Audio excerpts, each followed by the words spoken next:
Very well welcome straight into the studio with my co-hosts. Warm welcome to Captain World Sports Sunday Night Show. I'm your co-host Alan Moore, and I promise you that if you are not watching the Formula One or the golf, then you're going to enjoy this even an awful lot more. If you're out walking the dogs, stick on your headphones and listen to us because we have an awful very good news and very interesting topics to cover as well today. So here we go. Straight away, welcoming in Isel Cody and Andrew Flint. Andrew's typing away. I don't know what he's doing, but I'm sure it's interesting. Isel, first of all, how are you doing this evening? I'm very good. I'm that person who was trying to watch both the Formula One and the golf, but I think I'll hear some screams from the other room if things start to go well or really badly for Rory. So it's all good. Okay. Yeah, it's looking well. He was a shot off the lead going into the final days, isn't that correct? Yeah, so he's currently tied for third and has started quite well. Nothing remarkable, just consistent, which is always good. He's not blowing up. Yep. No, that's the most important thing for Rory as well. Okay, so of course we are going to cover some interesting topics today. Private means private, of course, that's very much in the news right now. Aussie dark arts and online abuse, plus Tyson was getting a little bit furious this week. This, of course, is our sports news of the week. Starting off, Isla Cody, I'm going to start off with an interesting one. This is a survey completed by FIFA and FIFPro. Andrew's going to be back joining us in just one moment. They had a study of online activity, shall we say, during the last Euros and the African Cup of Nations. They found that the most abused people in the entire period were Saka and Rashford, of course, the guys who missed the penalties in the Euro final against Italy. In addition, 40% of the abuse was, I think it was racist in nature, and 38% was homophobic in nature. Is it just because, online is easy? It's so-called anonymous, and all these keyboard warriors are very, very tough. I think we've gone beyond that. I think the keyboard warriors are definitely one huge aspect.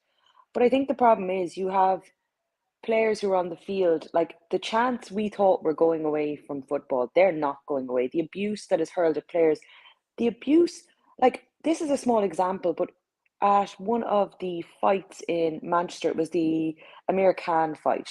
There was an incident with, is it Phil Jones underneath the stadium where one of, if I'm trying to think which player it was one of the Man City players, and it was his mother got in a fight with someone, and it was over him.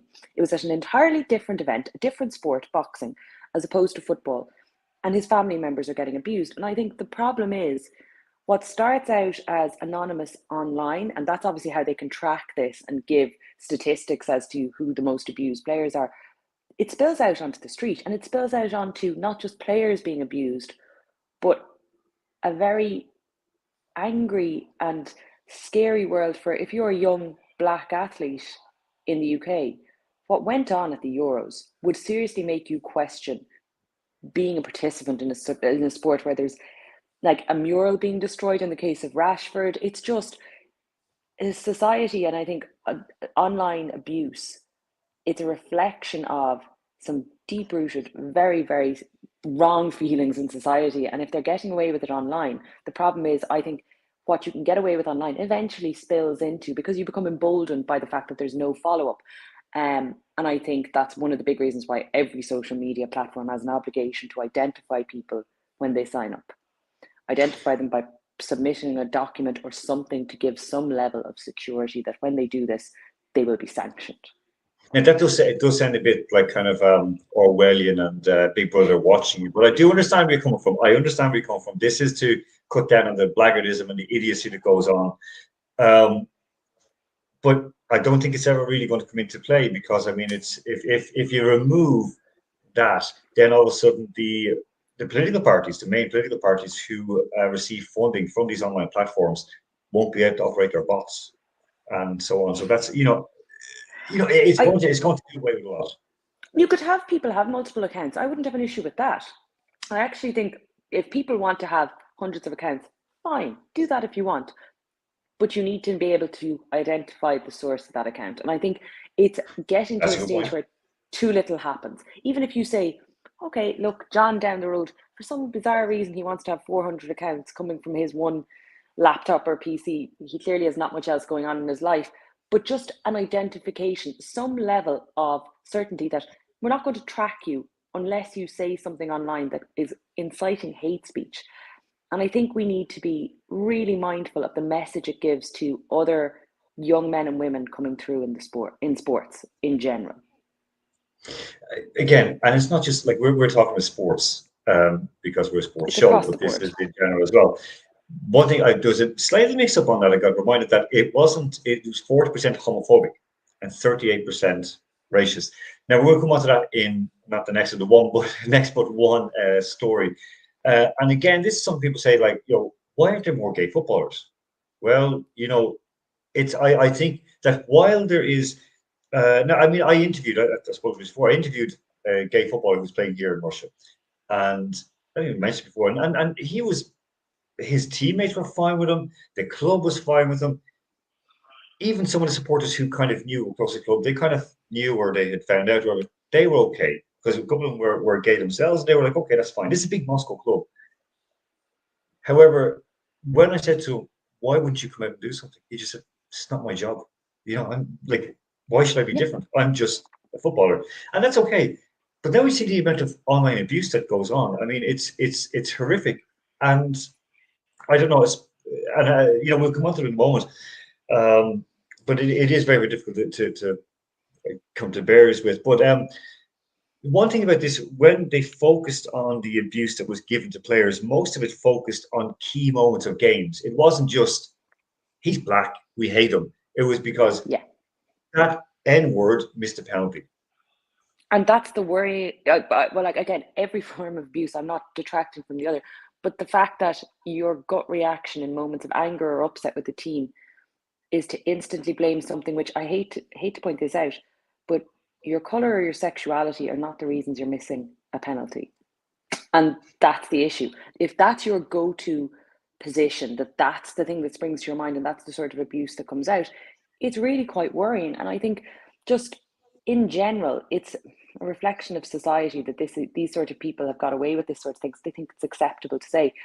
It's also, I think it's a very good thing to see surveys like this bringing home to the rest of us who aren't in that position how vulnerable you must feel to be an athlete in those circumstances. And as you said about the homophobic abuse, you wonder why more athletes aren't coming out. Well, if you have homophobic abuse directed at players who have not come out and may in fact be heterosexual, what does that tell you about society? How welcoming is the world when you have that much intense pressure on you?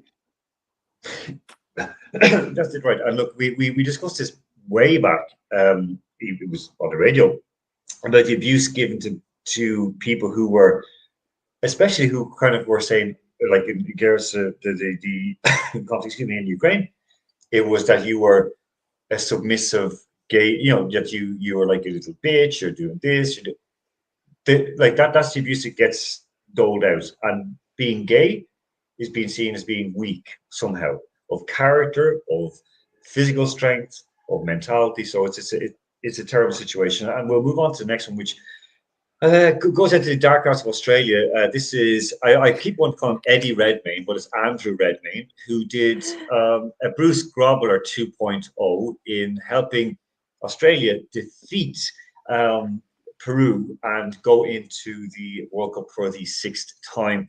You see, like I say dark arts, but I mean it was fair enough what he did. He was like doing a jumping, jiggling around the place. That's okay, isn't it? Actually, why wouldn't you? He had that had to be the funniest set of the funniest sports event because obviously you have the water bottle incident. Did you see that? By any No, no. chance, Brady? There was a water bottle which had the various tips for penalty saving on it, which was taken and thrown away. Okay. So, yeah, there's a lot. Again, I think the dark arts. It's not necessarily the dark arts. If you're sticking to and abiding to the technical rules of the game, then what's the issue with playing to the letter of the law almost, or up to what you can get away with? Why not? I don't have an issue with it personally. Yeah, I mean, look, in fairness, like, I mean, there's been many, many ways. I remember Sylvester Stallone in Escape to Victory walked up and stood in front of the German free takers. So, and that was kind of heroic when you were a young boy watching it. But anyway, next one, and this goes back then to the homophobic attitudes of some. Kelly Holmes, who decided to this weekend come out as a lesbian, saying that after 34 years, that she says, "I'm finally free to come out as gay." Now, this was a surprise to me that she actually came out because everyone knew she was gay. No one even thought about it, but she did this huge interview. Cars obviously being part of Pride Month, said that it was a brush with COVID, which made her realize that she wanted to show the world her real self. That she bottled things up. She was self-harming. She left her suicidal. She had breakdowns. She was afraid. Well, I mean, there's all these mad things she was talking about that she didn't say, but the journalists kept putting in to the whole conversation. And part of it was when she won the Olympic double, the 800, 1500 in the 2004 Olympics, was afraid of being outed. But there were far worse things that she should be afraid of. But coming out as gay was what she was most afraid of. That it's a bit strange, though, the timing with these. I think, well, there's a few things that I think factor into this. I think we have to remember that she was obviously in the army at a time when being gay was actually a reason you would be thrown out of the army, and perhaps that bred into the mentality of not feeling comfortable coming out in general. Nothing less to do with sports and more to do with that background. And then we move on to her discussion in the interview, and like there's a bit about like not always wanting to introduce significant others as a friend or a PA. And that I think Yeah, it must be an incredibly difficult thing to do, to have to go along to something and be like, to be the other half in those circumstances and not feel comfortable and not feel that your partner is secure enough to say that you're their partner. It's a very, I think it's a tough on both parties, and there must be a level of serious insecurity to have to feel like that. And I also think in terms of people feeling okay to come out, I often think when people in the highest profiles come out, there is a level of either they've reached that period in their life where they just go, actually, do you know what? I don't care. Or there's no longer a tie on feeling they're not comfortable enough to say it. Or unfortunately, as I think we saw with a celebrity actress in the last week, she was basically being told by a newspaper, an Australian media, that they were going to out her. So she beat them to it. And I just worry about the fact that we as society, when we're talking about players getting homophobic abuse, we're still also dealing with the fact that people feel uncomfortable in coming out, despite the fact that she's obviously known who she was and felt comfortable about that in her private life for upwards of 30 years. It's, again, just it's a very sad position to be in.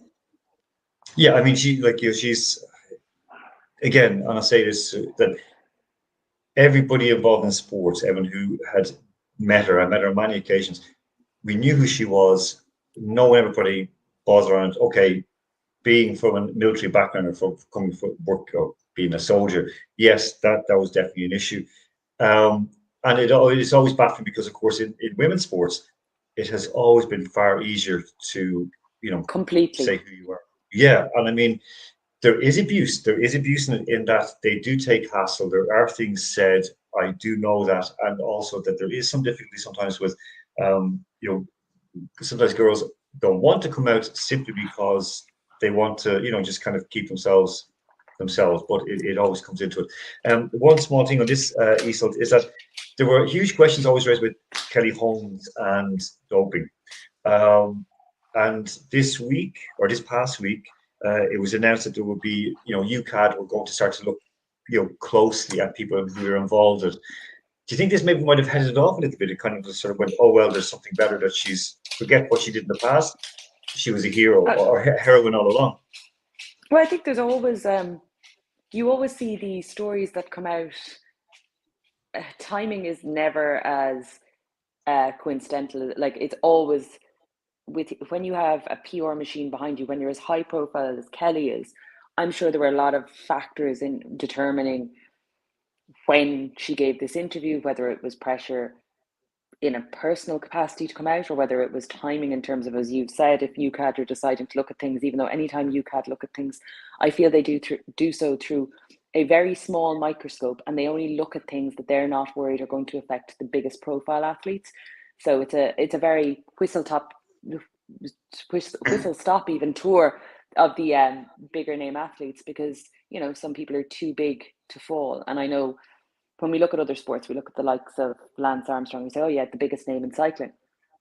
But I just think sometimes British sport in particular has a great way of protecting its own. Let's not forget the jiffy bag. Let's never forget that. They had an entire parliamentary investigation and still got nowhere. So I think, yes, the timing could definitely be, you could look at it, and isn't it great that it also does tie in with Pride Month? So then you go, like, are you being cynical to look at the timing and go, oh, UCAD?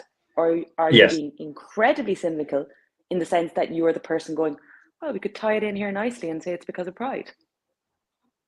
So, But again, I'm giving her the benefit of the doubt because again, on a personal level, she's actually very nice, very personable. I dealt with her foundation, very, yeah. she's done an awful lot of good, and I have great time for her in that sense. But I don't believe how she developed so quickly, so late in her career. It wasn't natural, and a lot of other athletes don't believe, especially doing the 800, 1500 in 2004. Final piece of news before we go to a very, very quick break. We get Andrew Flint back in. It's Tyson's Fury, but not one that Isa's going to speak about later. This is him slamming, blasting the Manchester United prima donnas. Now, this for me was really, really funny, and his attitude. Now, talk about a man who has so many questions marks around him. We talk about Kelly Holmes, of course. After he was caught doping, he came out, oh, he had mental health issues. Yeah, he had a problem with drugs. Oh, but it was all because of mental health. He turned around and called, gay people like that they were immoral, that they were going to hell, and so on, and worse. But he had mental health issues, and it was also his traveller background. So don't talk about he's a traveller and he has mental health issues. But he turned around and said that I'll be getting to Old Trafford a little bit more now that I'm retired. Although, to be honest, every time I go there to watch them, they lose. Okay, it was strange. And I don't want to do second place. I don't do losing. I don't do all that shit. It's win or nothing. So watching United at the moment, it's crazy because I don't get why these people are running after that ball for 90 minutes. Okay, so what allows him to get on his platform, Diesels? well, I suppose he's had a busy week and he's potentially trying to distract from other things. I think it's really, there's something, like, I get it, you're obviously a fan, you feel this way about the team, but if you're saying, I don't get how you go to Old Trafford and every time you go there they lose, you really have missed out on the last few years of supporting them for personal reasons, I presume, because there's been a lot of that losing to go around.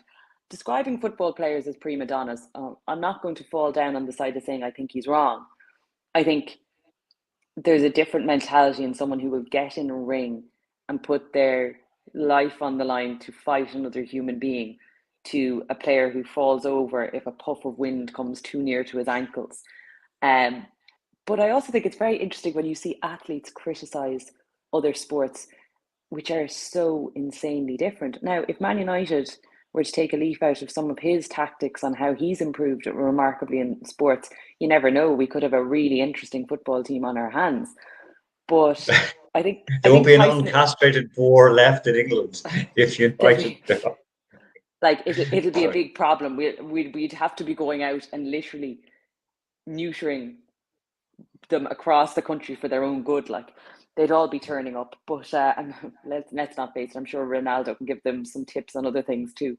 But all that aside, I think it's very, Tyson Fury is a remarkably, like, if you want to talk about timing, Tyson, every interview, every comment since his comeback, so since post his mental health difficulties, when he returned to the ring, don't think for a second that everything he does isn't timed. Like, when he came out in his support of Daniel Kinahan for setting up the biggest fight and making the biggest fight, which never happened in British boxing, when he comes out and says he's retiring and then a week later says he'll come back for Usyk, don't think that this Man United interview wasn't well thought out and his comments were very much a clear, this is what I'm talking about, I'll answer questions on this, you won't hear about anything else, but you'll still have me in the headlines in this context as well. Everything is timed. Some of it ill-timed and ill-thought through, but it's all deliberate with him. Yeah, yeah. I mean, we know we're going to speak later on, of course, about what he might not want us to be speaking about, but that's where it's going. So we're going to move on because we're still trying to get Andrew Flint in, so hopefully he is there. So we'll move in.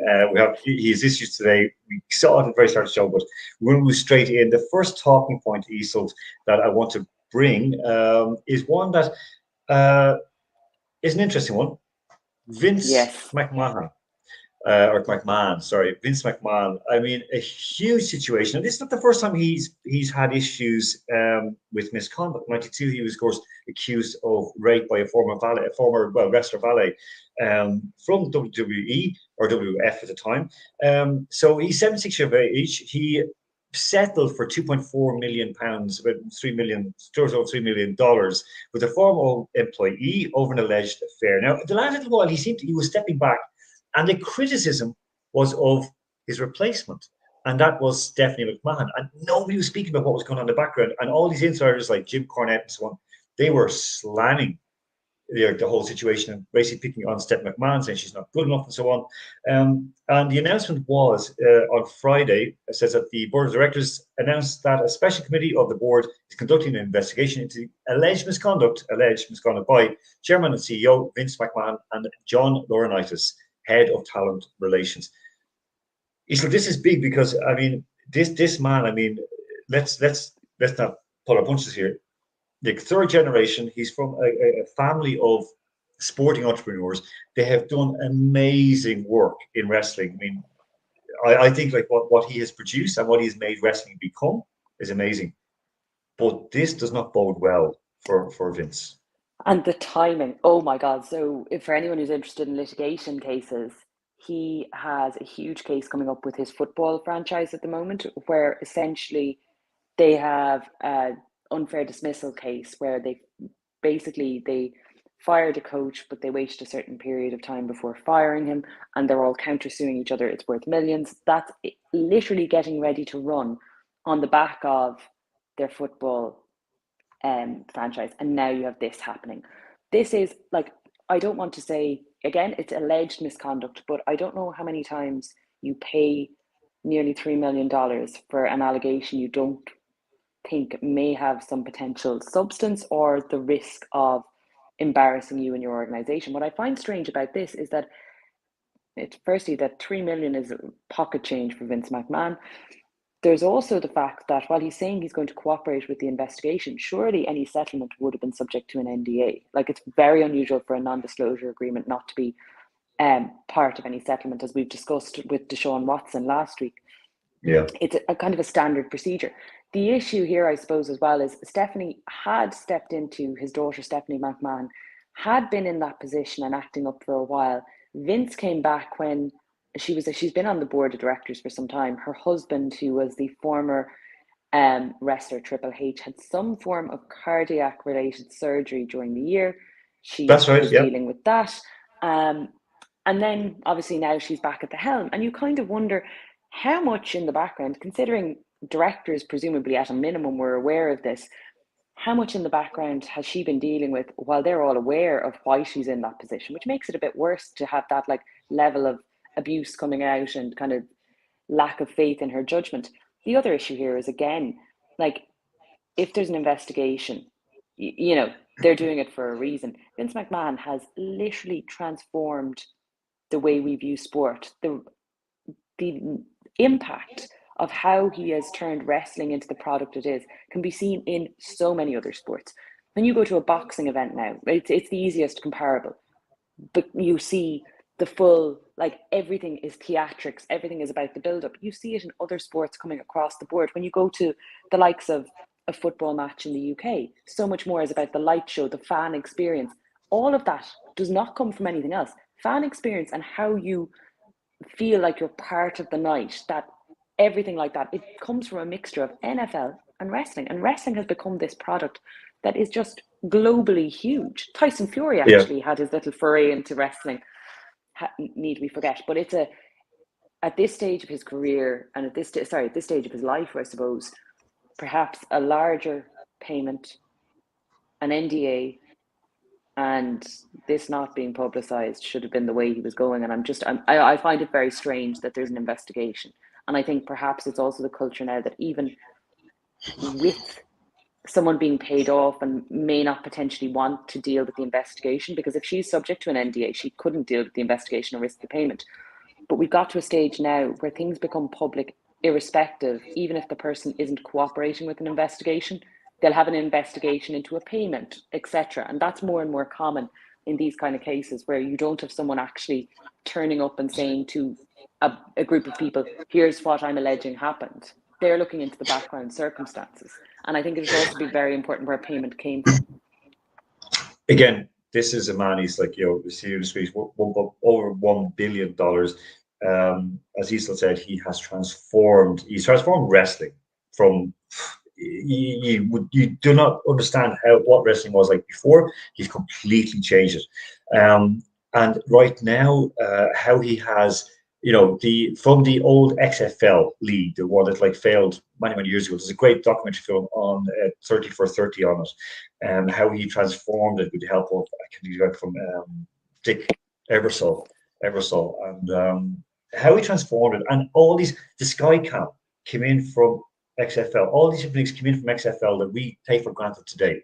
So everything we see the teams walking out and fireworks going off. You saw not long with a lower league match. That's WWE. There's no two ways about it. I remember when I was boxing and I walked up to the ring or to the ropes after winning the second round. I fought back and I stood at the ropes and everyone was jumping and cheering, and I hit the ropes like this. That was Ultimate Warrior, where he would grab the ropes and shake the ropes. And I knew what happened in my brain, because I was like grabbing like that. So it's affected so much of our life. And but I think at this stage, I think this could be the end of Vince. As we saw the picture of his daughter's 45, Stephanie, when she came in, son Shane as well. Terrific family, but I think this could be the end of the road for Vince McMahon. Now, next story is equally as important and interesting as this. He sold Sadio Mane. He's gone to, I think, 41 million, going to Bayern Munich. It's a done deal. We'll never see his likes again in England, because he really was a sensational player, wasn't he? He really, like, his record was absolutely amazing. I think the departure was it felt like there was something else going on in the background when you have, like, pre the Champions League final, there's like, oh, we'll hear about his future afterwards. And then it's like, he's leaving.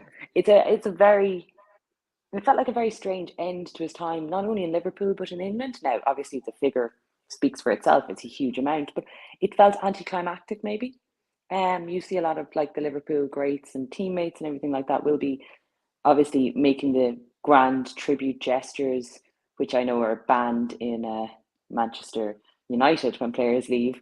But I think it does feel anticlimactic, and maybe it's because of how Liverpool's season ended. I would view a season like they had this year as highly successful for a normal club. But when you're losing two finals, obviously it has that effect. Or, well, not two finals, but you're losing a final and a title race in a final. Yeah, two titles, exactly. But it was just maybe it's just me. I think it does feel anticlimactic, and I think we're not seeing as much about him as perhaps if he'd gone out in a high this year, we'd be seeing, like, people out getting Mane tattooed on themselves kind of thing, and it'd still be this huge loss. I think it felt like maybe if the season had gone a different way, would he be leaving? Maybe not. It'll be interesting to see what they do with the money. And I think thus far, we're not really seeing much happening in terms of even transfer rumors seem to be quite limited. And I'm like, the only person who's talking about transfers really is Gary Neville, talking about the fact that he's extremely concerned that Man United aren't even in the rumors, which is poor Gary, God bless him. I worry about Gary at this time of year, especially over the last few years, but it's just interesting to see what happens. No, it's true. And I've criticized myself, I've criticized teams. Liverpool, for better for worse. I mean, they got this guy from the Red Bull factory, and he really did well in Austria. But the Austrian League is the Austrian League. He came up to Southampton, which is basically Liverpool reserve team, and he really did well and then fell through. Terrific Senegalese player. I think that this could be the end of Liverpool as we know them. I don't think Liverpool are going to be top three next year. Maybe I'm wrong, Isel. I really hope not. I hope you're right, because I have space in there for Tottenham City and a another who isn't Liverpool, and I'm comfortable to let whoever that a another is come on in, join the party. I think it'll be Spurs. I think Spurs are going to be in the top three next year, and I think it's going to be Arsenal, maybe Manchester United, but I can't see Man United do. But I do think Liverpool are going to drop back. Arsenal will surprise us. Arsenal will surprise us. I think that I know, they're but a I'd decent. prefer if they didn't. Well, okay, as a Spurs fan, okay, I'll accept that. But then I might have And to the worry about Chelsea. None of this is working out well for me.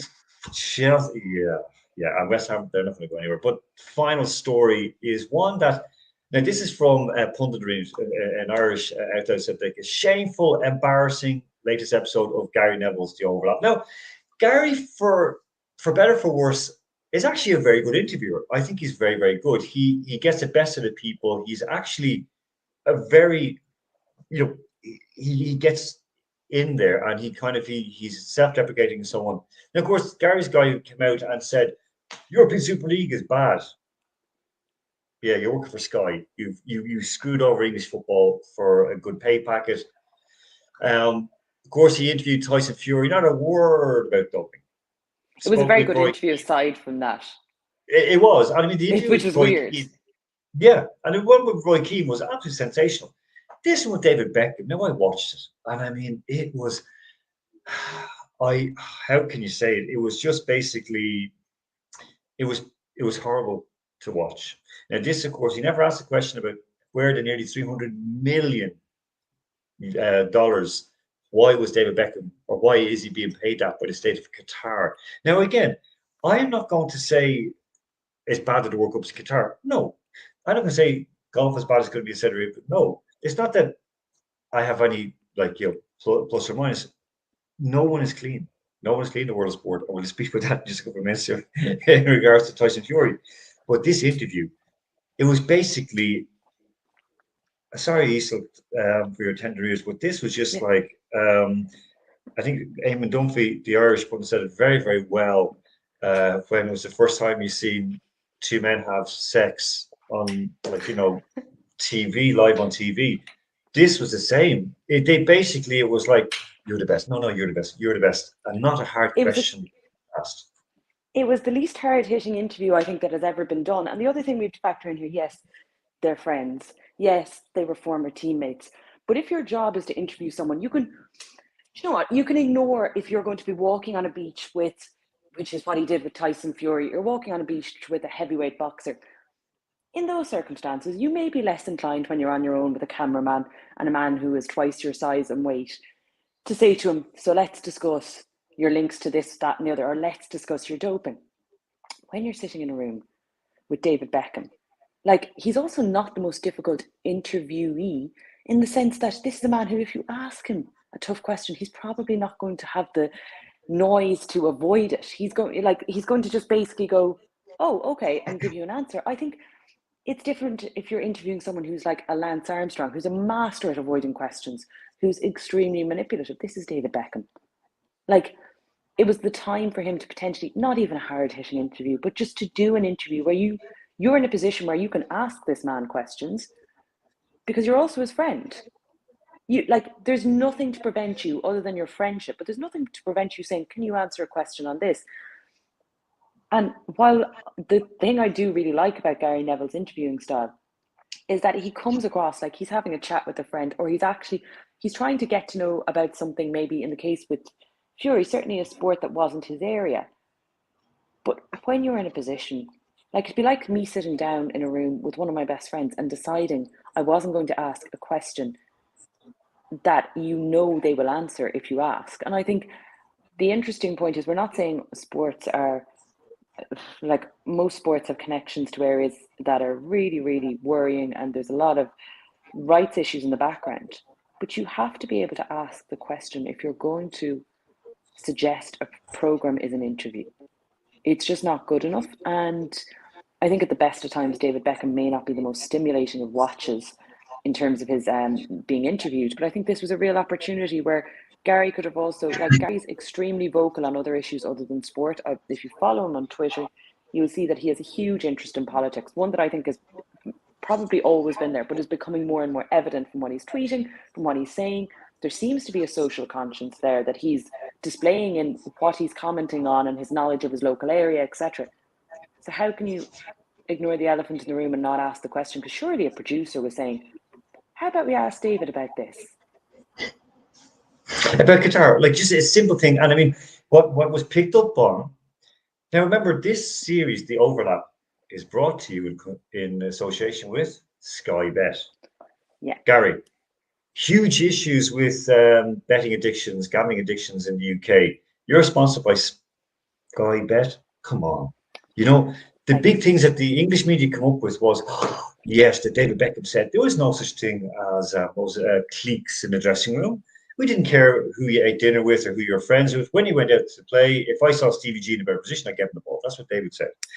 Durham was that David said that I think the three lions have a great chance. Well, he didn't say three lions. That was like paraphrased by the English media. A great chance in Qatar. Okay, you know, and again, Gary, I think Gary's very good. He's very funny. He's very clever. He can do an awful lot more. But it's like, I don't know. It's like someone who, you know, is standing there with a box of matches and a thing of petrol, and he's saying, "Look at those people. They're after putting the house on fire." I'm like, yeah, but you're kind of going to do it as well. Oh no, that's not me. It just baffles me, Isel. But Isel, is it should that even be given time in the media? Is this not just celebrity nonsense?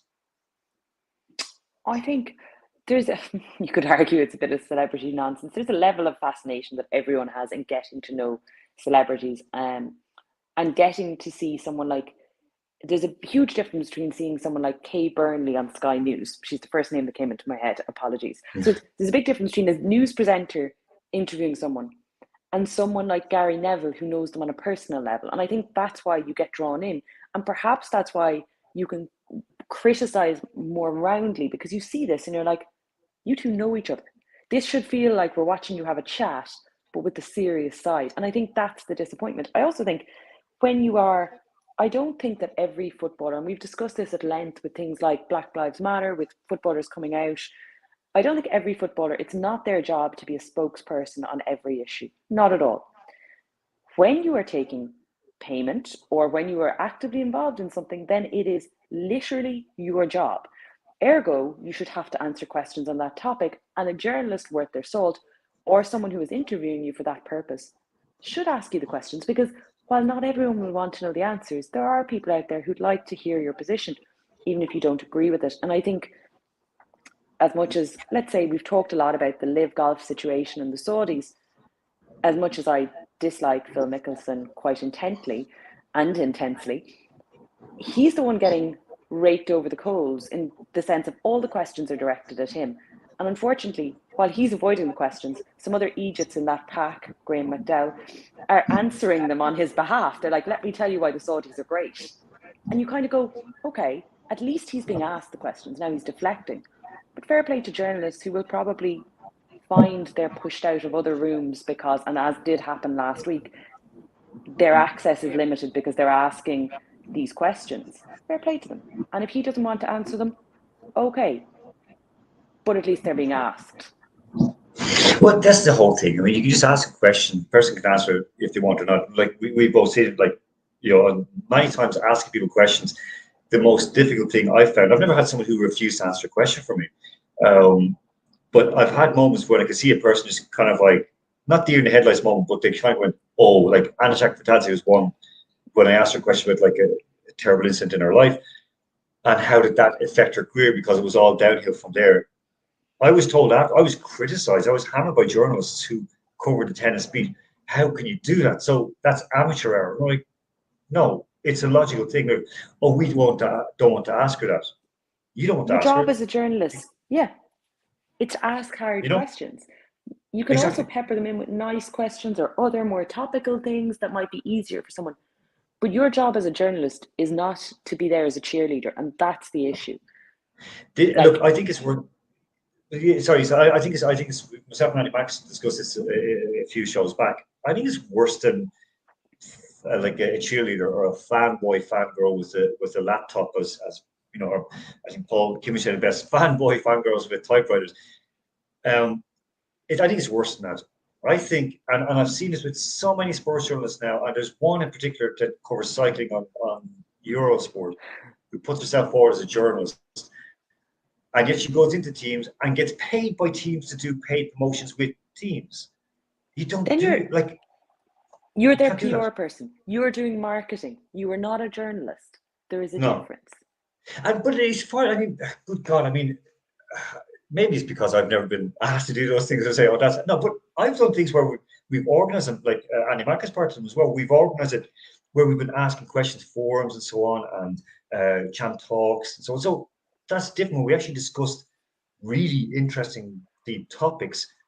But when someone comes in and says you need to do this, I was like, no, no, no, If your no. The script only is like written for you, it's not an interview. exactly. I again, there's one where I did. There was an award ceremony when there was like ex-Spanish players. It was basically global awards for football.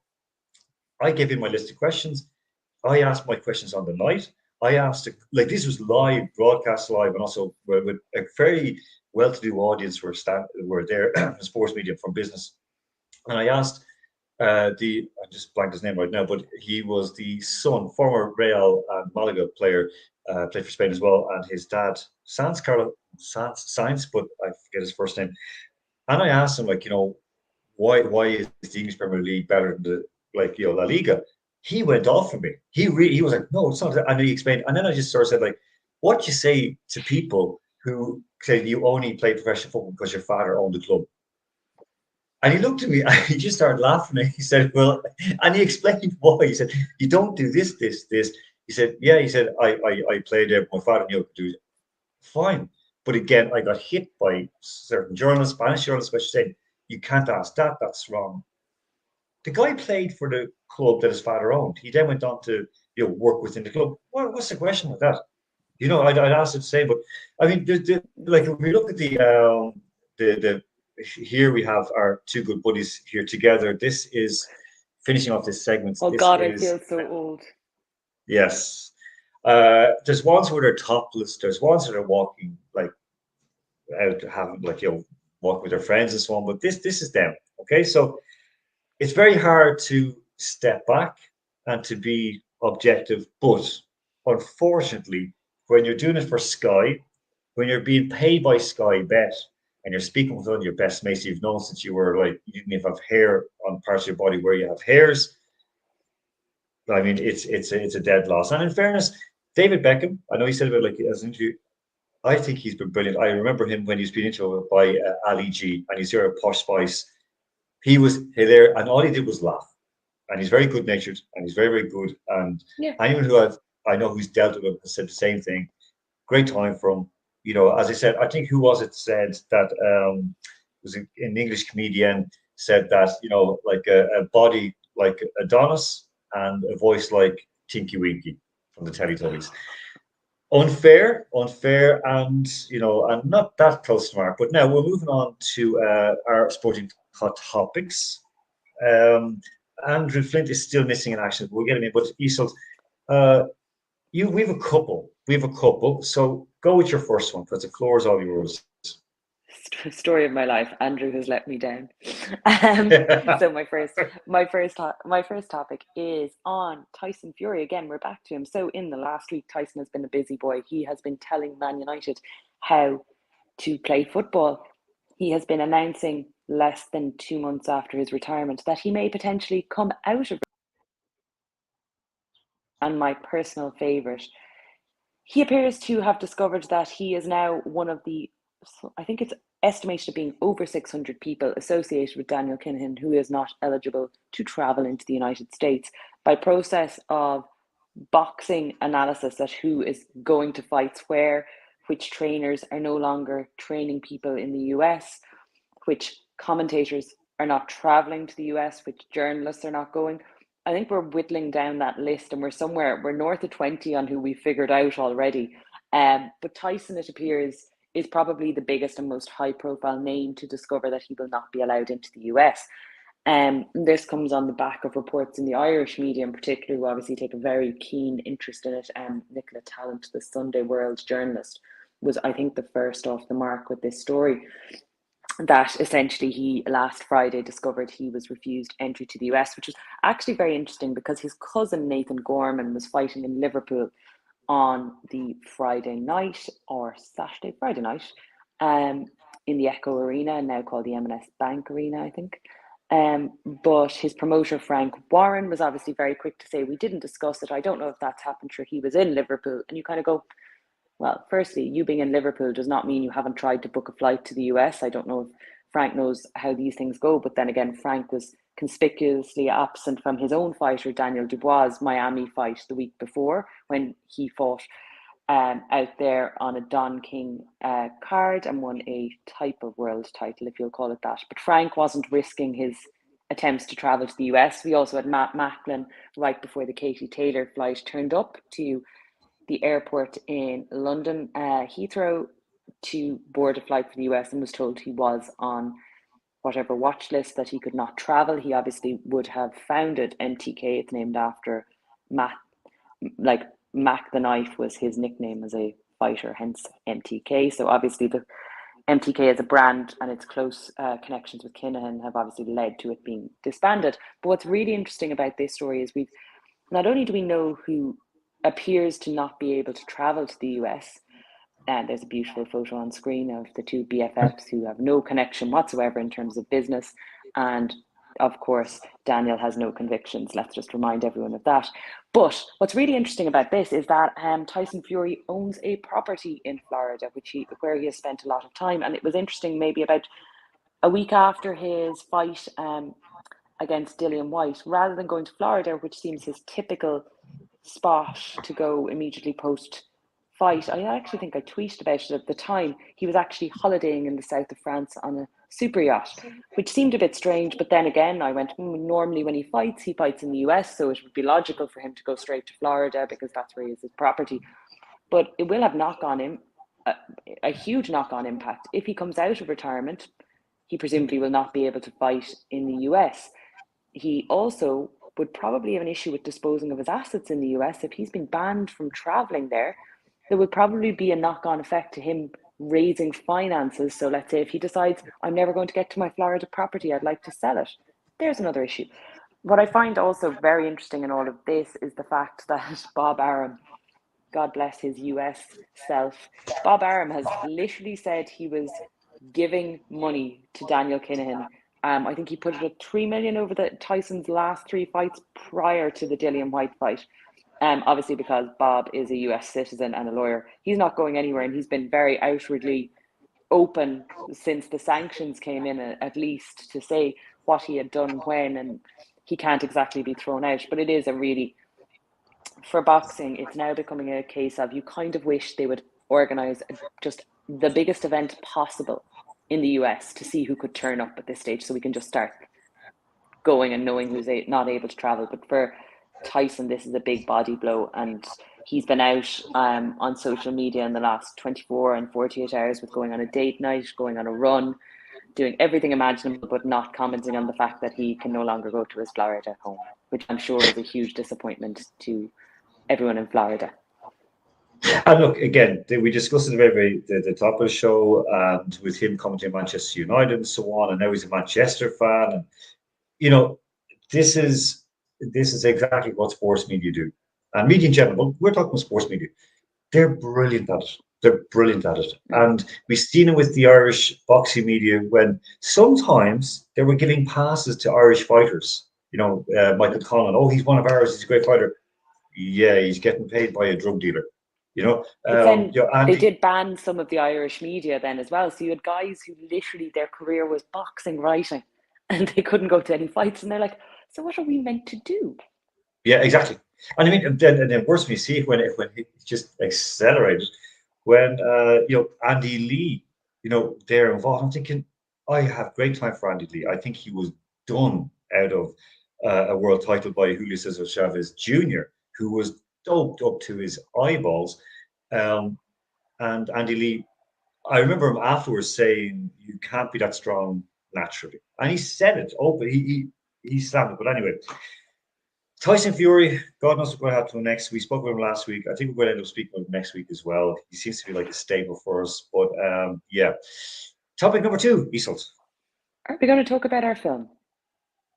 No, I thought we were going to speak about the brilliant situation in terms of whatchamacallit. Well, this Oh, we're going to talk before about and Fina after. first. Sorry, the Yeah, graphics let's are just talk still about Fina running right now, and from then we'll go into earlier. our film because I think this That is is absolutely interesting. perfect. So Fina Yeah. is last week we saw cycling basically take a move away from this stance. Cycling has softened its policy. Basically, they're going for a more inclusive policy. Fina, they have basically voted quite heavily in favour of confirming their existing policy in terms of trans athletes and competing in swimming. So essentially, what they've said is we're keeping our categorizations. We're not going to move towards allowing any male athlete who has gone through any stage of puberty from competing as in a female category post transition, etc.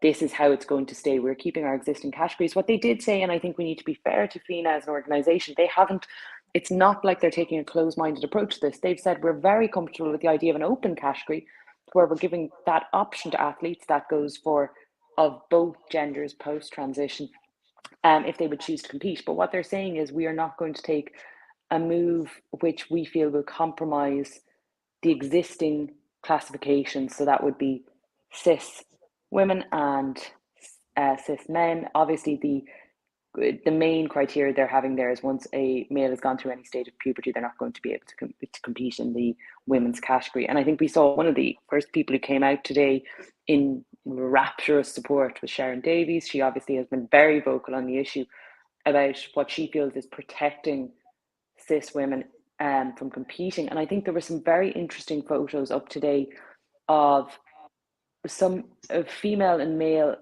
cis swimmers post various competitions. And in the nicest possible way, the swimmers, when you see their bodies, they are so hugely developed that for both the women and men, it's just the physical characteristics are like it's such a physically draining and like your strength levels must be absolutely immense for it. But I think people in their minds they don't think of swimming athletes being so muscular and so developed. And I suppose we've seen with Lynn Thomas in the last few months, we've had that discussion has become a bit more open. And this has probably to an extent pushed Fina's hand. Athlete Alley, which is a pro inclusion website and platform, they've been very quick to come out and criticise and say that FINA are going against the Olympic Charter and the Olympic policy, and they really aren't. From what I can see, they may take a different view on this, but they're leaving the door very much open in the same way rugby has. And I think people also need to recognise that World Rugby, who have probably been the other organisation with the strongest stance on keeping the status quo for sport in their categories, because they feel the disparity in the same way that swimming does, the disparity between male and female categories when a transitioned male has gone through puberty are too big to overcome by saying we shall just say, okay, now we can allow inclusivity at the expense of, in their view, women who are at a disadvantage. So both sports have come out and they both have policies which are now quite similar in the sense of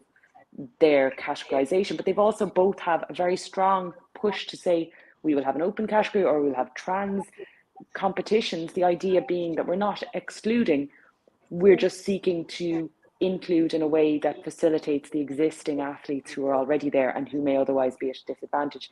It's not going to be a popular decision, but when you look at the numbers involved, the voting, I think, was not only was the vote quite highly in favour, there were a number of countries and members who decided to abstain. But I think the abstaining numbers almost matched the dissenting numbers who were voting against keeping the status quo, which was interesting in and of itself.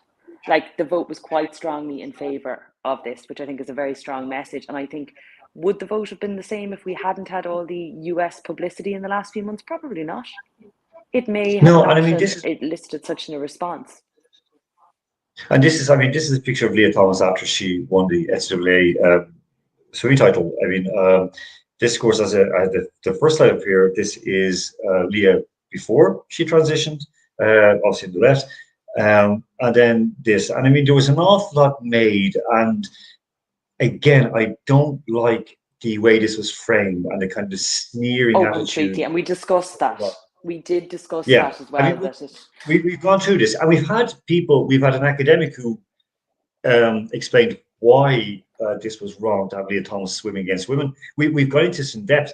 I mean, as you mentioned, this is Sharon Davis here. Now, Sharon, of course, I think she's in her 60s at this stage. I mean, she was, you know, She's looking very well.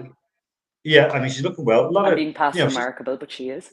yeah, no, she's done a lot on her face, but like I mean, she was terrific. Of course, her body is pulled out of shape. She was up against East Germans. She was always kind of like, she was the golden girl of British swimming. Of course, she was in a long-term relationship with someone who was not too averse to putting like dodgy stuff into his body, Daley Thompson. And of course, Daley Thompson was up against this gentleman. This is, of course, on the Caitlin. left is Bruce Jenner, and on the right this is Caitlyn Jenner. Now, of course, I can't look at Caitlyn Jenner without thinking of South Park, but that's my issue. But there was a question raised. Caitlyn Jenner, of course, who was Woman of the Year a couple of years ago when she transitioned. He said, I don't know what you and her women were doing. I mean, good God, you get beaten by, the first year as a woman, and Caitlyn Jenner's already off. Look, So, new to the competition, so we just, beginner's luck. yeah, exactly. Can't be most improved, so it has to be best in class.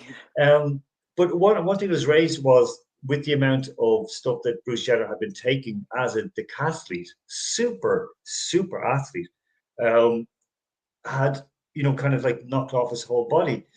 But I think that that's really unfair, and that was said in an interview by a couple of female athletes who had suffered due to bad behavior from like female athletes. So I mean, sorry. The question is, Isel, do we think that we should look at this and be a little bit more decent to trans athletes and not have this kind of like Oh, sneering kind of down look at or looking down at men who transition into females and vice versa. 100%. We shouldn't. I think it's very unfortunate that for these discussions to become real in the sense of ones that people look at and actually take a meaningful discussion about, there have to be individual athletes involved. Um, and that's a big issue because Leah Thomas she chose to compete, yes, and she probably didn't realize what would happen in the sense that that she was going to become a global name, that she was going to become the face of we need to stop this in swimming on the part of the people who were lobbying in FINA to ensure that the policy essentially would protect cis women. But by the same token, Caster Semenya didn't want to be the face of DSD athletes. I think there is a level of we shouldn't be turning around and blaming the athlete for wanting to compete. I think there's a disconnect between the fact that do you necessarily think a trans athlete should compete with cis women in certain sports, show jumping, horse racing. There's no there's no concern for welfare in the same way there is with rugby or boxing. Swimming, it's a case of competitive advantage is what they're citing here. I think the problem is when we start to, it's almost like a blaming the athlete.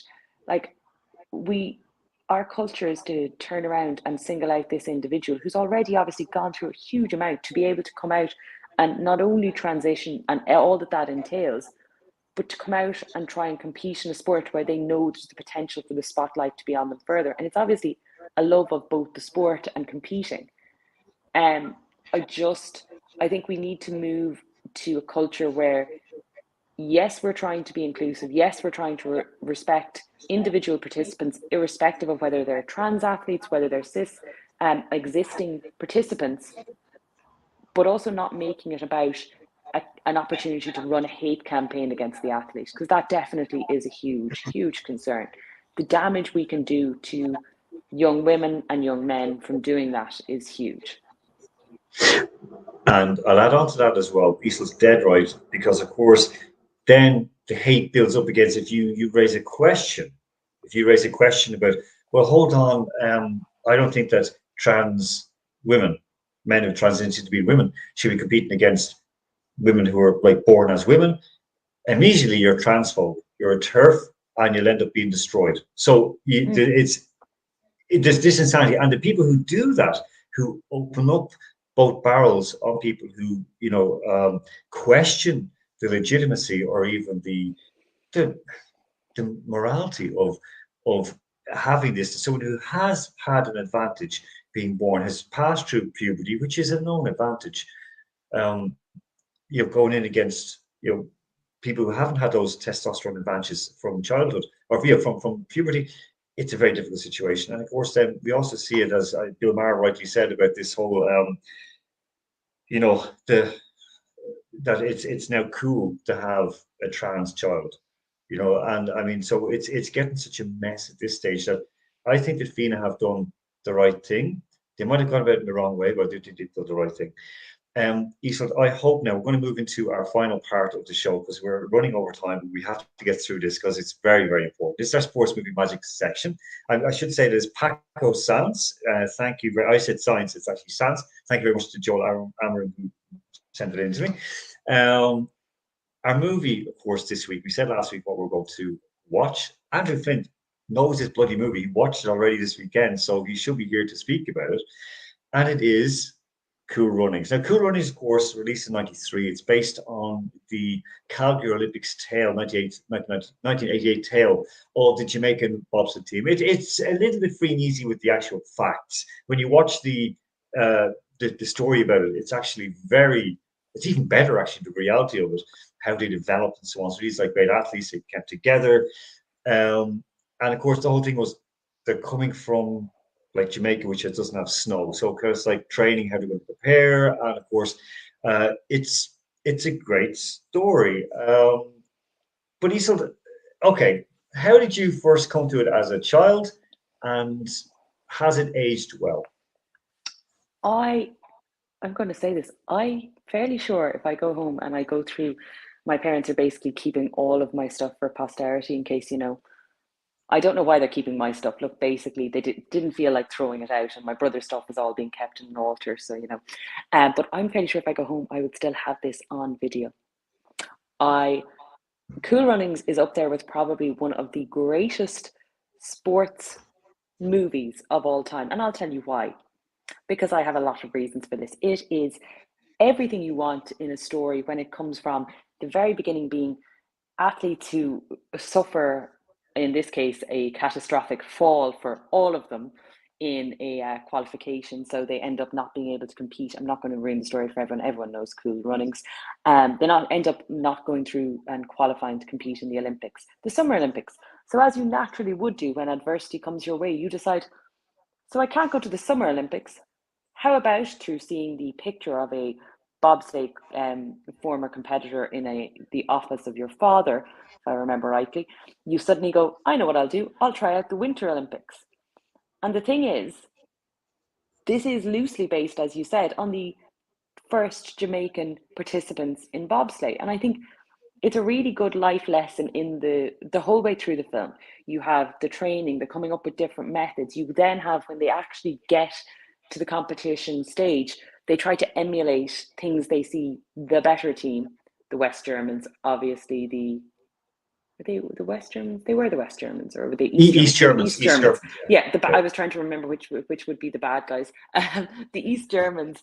So they try to emulate them initially, and then they realize that that's not going to work. So then they go down the route of being true to themselves. Now, being true to themselves comes at the cost of them eventually, very sadly, carrying their bobsleigh over the line. But it's also then about the resilience and the power of sport. So you have it all in one film. It's actually wonderful. You also have a pet egg, because if you don't have a lucky egg, what do you have in life? And that is obviously a metaphor for the symbol you cling on to for the purposes of feeling better about yourself, even though it's doing absolutely nothing for you.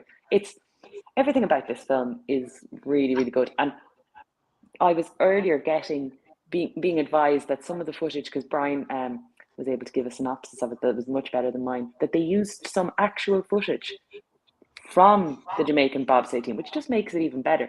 But I think it's one of those films that has a timeless quality. There is a Cool Runnings too, not as timeless, but there's a timeless quality in that the moral of the story and the lessons that are in it are ones you can apply to any era, And I also do have a soft spot for this film as an adult because of the fact that I'm involved with the Irish Bobsleigh and Skeleton Association. We do not have ice apart from once every 3 years at Christmas and snow, but we have a bobsleigh team, mostly it comprises of Americans who live in places with actual snow. But we do have a skeleton athlete, and he trains on a dry track here. So it's like to have that mental ability to do something that's so alien to your background, but to apply your skills, which is what they did. They applied their ability to run. They applied their fast twitch muscle ability and went, what else can we do if we can't do what we've always done? And what's our other option? And again, like as you might be able to tell, I think this is a really wonderful film. It's everything you want kids to learn in a film. Okay, before I ask you to give you your rating, first, this is the crash. This is, as Isa said, they mixed actual footage of the event with, of course, the movie part of it.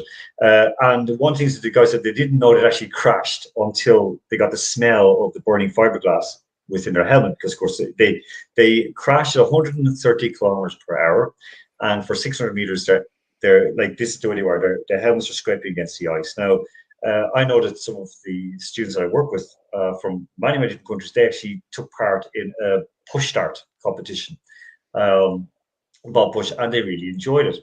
Of course, there are many differences. They were specialists in two-man bob, and there were other countries as well from the Caribbean, like the US Virgin Islands, Netherlands, Antilles.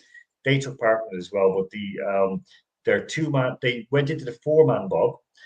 Just basically, well, we have a chance, and they did too. Of course, there were issues that they weren't going to be allowed to take part in the four-man bob.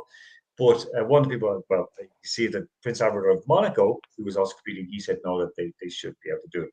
They weren't as good as the movie said they were, as in like they weren't going to win or medal or something like that. But again, the romance of it was lovely.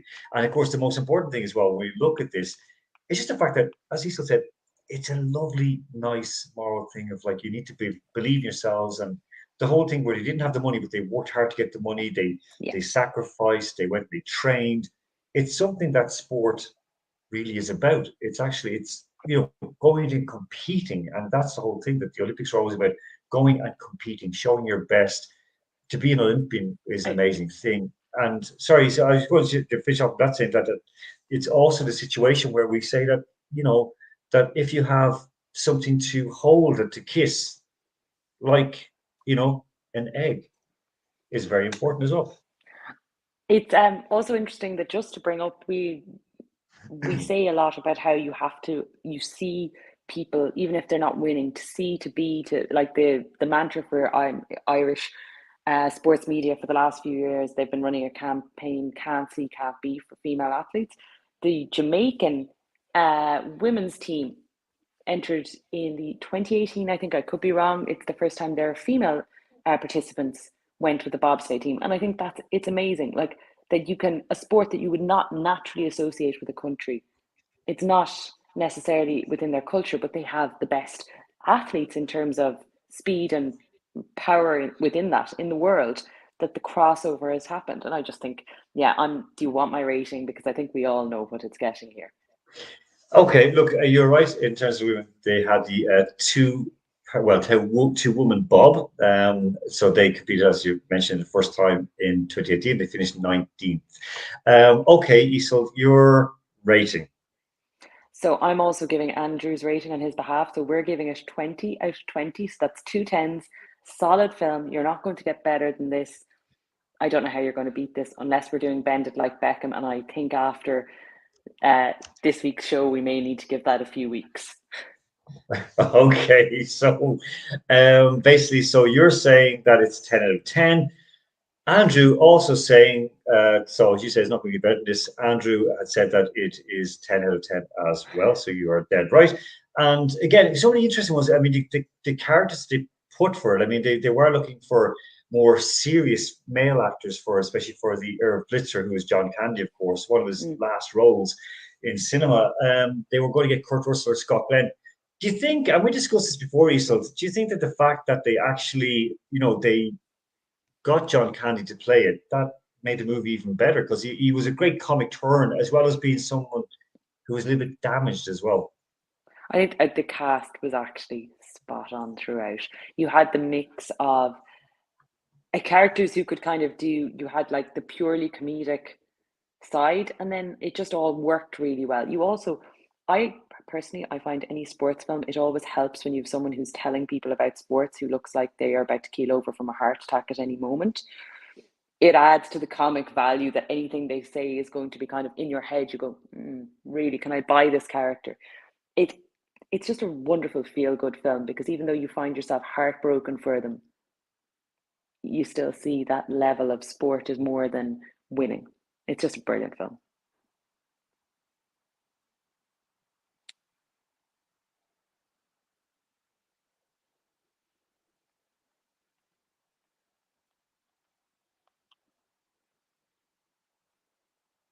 That I was muted. That was, excuse me.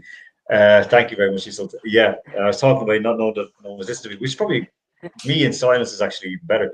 The whole situation is that they the movie did take liberties of what actually happened, but at the same time, it Yeah, just shows that the resilience of the human spirit and that sort of need just to go and compete.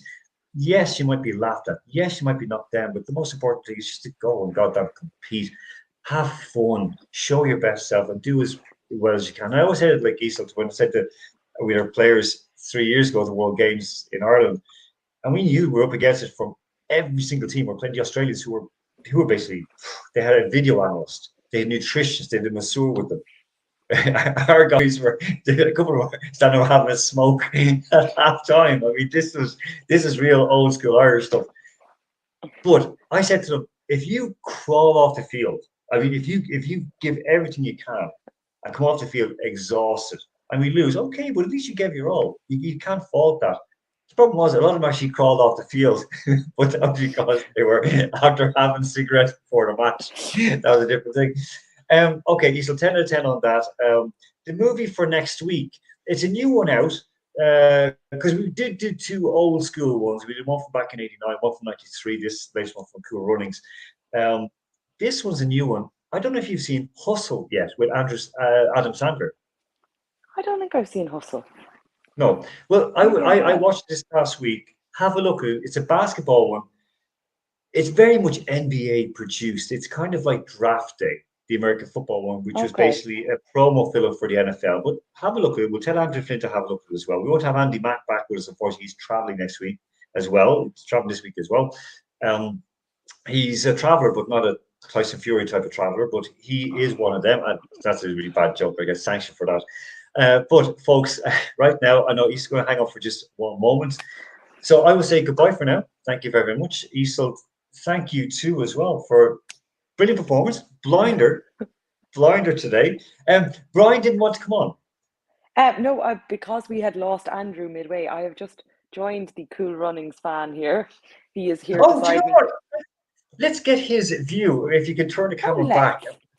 Brian, because I think we'll get an even one now. Yeah, the earphones. We'll let Brian give his view on Cool Runnings. Brian, great to finally speak with you, and we've heard your voice, your Infamous. lovely. So you're going live across the world. There's a lot of people watching. There's actually people watching. There's some people watching the clip of this. Brian, give us your take on Cool Runnings and your mark out of 10. Oh, that's my take. Okay. I'm torn. Do I talk about the underdog story, or do I focus on the? I'll controversial some of the tropes that there might be a little bit in it, but I'm going to focus on the underdog Perfect. story. Without getting political on it.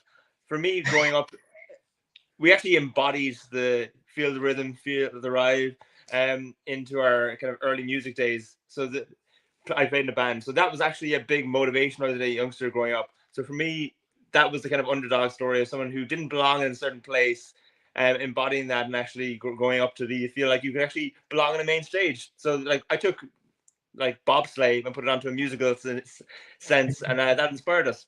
So for me, score though, it's hard to give it anything less than an 8. Oh, It's 8. hard. It's. I gave it a 10. I know. How are we even compatible? Sorry, separate issue. The only reason I didn't bring it up is because I think like there's got some like Give us your tropes. It has something like some of the white savior kind of moments, and it has some kind of a little bit of some tropes that are kind of when you look back at it now, going, oh, is it a bit small but insensitive? But I mean, like you have to go looking for it, I think. But that's the only thing, a bit of revisionist history maybe. But other than that, like if I took that aside, it would be a 10. Yeah, that's really good. No, I think he's dead on that, because it is the kind of thing where like the white hero comes in and he saves them. Was it a thing of its era though? That if we look back, can we see that in everything now? But that's wait, hold on. I think, but we have to look at it. We say, okay, Major League, of course, we had Pedro Serrano, who was from Cuba, and they're like the reason why they didn't like he was sort of being pushed around because his religion was voodoo, and he had Jobu, and then we had that pretty moment when the old pitcher turns around and drinks the rum and goes like, he said, well, fuck you, Jobu, and then like goes out and he gets hit with a baseball bat and so on. So I think that's fine. I think that's fine, but I would like, I didn't give my vote last week on, of course, on Major League, but I would also say the Major League was about a 7 or an 8. I really enjoyed it. I really enjoyed the movie. Cool Runnings I saw in Canada in '96. It was actually, we were on a road trip, and I sat and watched it, and I was thinking, this is really cool. Like, it was actually on the bus, on the video on the bus, and they played it on the bus. I'd go again. I'd go with 8. I'd go with 8 for it. It's a very good movie, but it's not perfect. Even though the soundtrack, I think it was Jimmy Cliff, had I Can See Clearly Now. He did the Johnny Cash song. He redid which Johnny Cash song is done on it? On Cool Runnings. There's a Johnny Cash song. Google it there, you. There's a Johnny Cash on it. It's a brilliant soundtrack. Well, I mean, everything. Like, I mean, Hans Zimmer, actually, the brilliant. Yeah, he is. I think Hans Zimmer is just brilliant. I mean, all the things from The Last Samurai and all the movies he has scored were brilliant, and he was involved in this as well. And I mean, just Johnny Nash's, not Johnny Cash's, I Can See Clearly Now. Oh God. Yeah. So Johnny Nash. So it's Jimmy. I knew it was Jimmy Cliff, but an even better, folks, if you want to have a really, really good cover of a cover, and I would say Hot House Flowers, I Can See Clearly Now, is even better. Ooh. Well, being Irish, we can't argue with that. We can't. No, that seems like a solid shout. Very solid shout. So I think. Listen, I'll tell you what, Isolde, if Brian's okay, we'll grab him on next week to give his view on Hustle. Yes, because he's going to have to watch it with I'll me. have to watch it. So he might. That's brilliant. Totally different. Like, I just look at things and I'm like, there was a lucky egg. What's not to like? And I mean, I'm always very, very careful, because I'm always afraid, because when we're covering this movie, I'm so afraid to do sort of like a bad Jamaican accent. Tim warned me, said, Dad, don't do a Jamaican accent. But that moment when they crash and he's like, Sanka, yeah, dead. And then he goes, no, man. Like that, I just think it's so funny. I think it's so funny. And then, like, when you say, kiss me, lucky egg, you know? And in Russian, by the way, when you say the word egg in Russian has a completely different connotation. So when one man asks another man to kiss his egg, it's yeah, you can understand. Problem. Well, I thought that was when you were like, if you were a nerd or a geek growing up, which I kind of was, and that part where they're looking in the mirror and it's like, I see pride, I see power.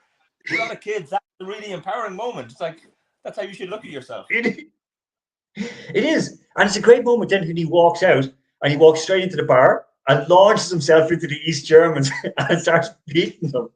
It's great. It has everything in the movie for kids. It's also very clean. There's nothing bad about it. It's all very hee ha ha. So it's a perfect Disney movie and ideal. So on that note, say, Brian, thank you very much for your view. Look forward to seeing you next week.